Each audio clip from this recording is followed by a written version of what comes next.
Hey y'all, today we're going to be making pork chops with Hooters breading, and I'm also going to be making some fried green tomatoes with the Hooters breading. And so come along with me and I'll show you how to make that. First, what I'm going to do is I'm going to set my breading aside for later. You're going to get yourself some pork chops. I got some bone-in center cut chops. You can use whatever pork chops that you want. I hope that this will be good. I had thought that these were the thinner pork chops. They look to be like the little bit thicker ones. Okay, so you're gonna wanna open up your package of pork chops about 30 minutes prior to you wanting to cook them, okay? So you want them to get to kind of more of a room temperature. And go ahead and sprinkle some salt on them, okay? You're gonna let them sit with some salt for about 30 minutes at room temperature. And this will kind of help them to loosen up, to take in any of the flavor, like the salt and stuff like that. It's gonna make them more tender. All right, so these pork chops are looking pretty good here. Go ahead and just sprinkle some salt like you like on them there. All right, so I'm gonna let them sit here for about 30 minutes. You can put a little cover on them or just let them sit if you think it'll be fine. And I will get back to you in just a little bit to show you how to bread them. Okay, while my pork chops are just kind of marinating in the salt, I'm gonna go ahead and start cutting up my green tomatoes. I've freshly picked 3 of my green tomatoes from the garden. I'm going to use the seasoning, the Hooters seasoning that I showed you. So you're going to slice these, and so I'm going to take the tops off. I'm saving those for my chickens. I'm going to show you about what thickness to slice your green tomatoes.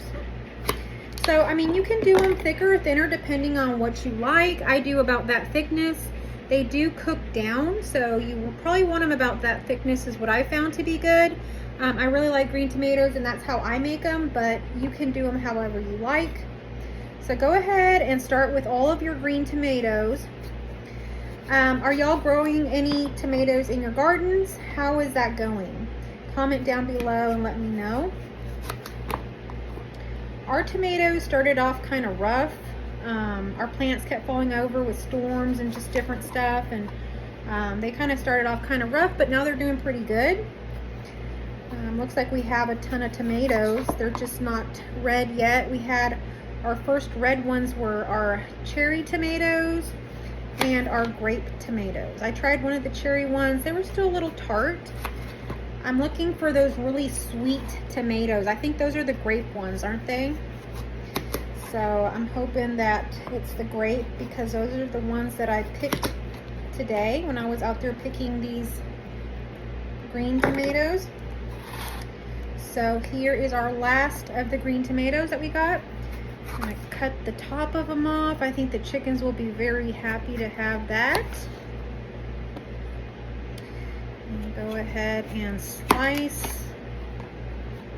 And oops, you gotta be real careful with the knife. One thing about me you'll sometimes see on this channel, I kind of taught myself how to cook, so I just cook however, but look how yummy these green tomatoes look, y'all. Doesn't that look good?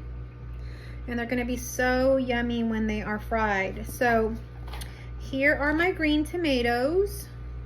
I'm gonna set them here, and I'm going to coat them in the Hooters breading. The Hooters breading is very easy. All you do is you take your Hooters breading, put some in a bag, and you shake them up, and then that's it. So I'm gonna go ahead and do that, shake them up, and then put them back on the plate and get them ready to fry. So here are our pork chops. They have been coated in the breading, you can see, and so I'm gonna let them sit here on the counter. One thing I didn't mention with the Hooters breading is that once you bread your meat or you know, your vegetables, you're gonna let them sit for about 20 minutes. And so you're gonna follow the instructions on the back of the Hooters package. It pretty much tells you all of that. But so that's what I'm doing. I'm letting my tomatoes and my pork chops just kind of sit here on the counter for 20-25 minutes or so. My oil is already heating in the back just to make sure it gets heated properly. And then I'm gonna go ahead and start frying. So The next process is frying. Back here I have some shells and cheese just boiling here. I have the pasta shells. This is going to be one of our sides, and then I think we have either green beans or squash casserole for another side. We have a lot of vegetables. We got the zucchini, all kinds of stuff we've cooked up and have in the fridge, but I think my daughter's kind of missing mac and cheese, so I'm gonna make the shells, and then you just get those out and then you just put the cheese sauce. Do y'all ever make that? It's just real easy, especially if you got kids. You probably know what this is. Anyhow, that's one of the sides, and here is my oil. It's heating up. I'm getting ready just to put the green tomatoes in first. Here's the first batch of the green tomatoes. I'm just doing 4 at a time. I think I need to put a little bit more oil in there, but what you're going to do is just put your green tomatoes in. These aren't going to be like very, very breaded. They're going to have a very light breading, which is actually really good. I'll show y'all how to make different kinds of green tomatoes on this channel. So if you want to see like with breadcrumbs or panko or any other kind of breading, go ahead and subscribe to my channel and hit that notification bell so that you can be notified when I put out these new videos. But this Hooters breading is actually really, really yummy with the green tomatoes. So you're just going to put them in the oil and you're going to let them fry. It's going to be a few minutes. Once the oil stops boiling as hard as it is, it'll slow down. That's when you know to flip them. So I will show you when I flip them and how it goes.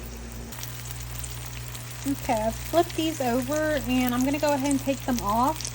You can see the bubbles aren't as round. That's the difference, how you know when they're ready to be pulled off. Here's the second batch of the green tomatoes. I went ahead and put them all in here. I have to go pick up my daughter from school, so I'm trying to kind of finish up here. But it's actually better, you know, to put them all in the pan like this together. That way they cook quicker and they really will be fine. So I'm going to go ahead and cook those up. Over here, I've already got my shells and cheese mixed up. But I still gotta cook up my pork chops. I could probably start another pan over here. So I may do that. I don't know. We'll see. I was gonna try to cook everything in the same pan, but we'll see. Look how funny that one looks there, guys.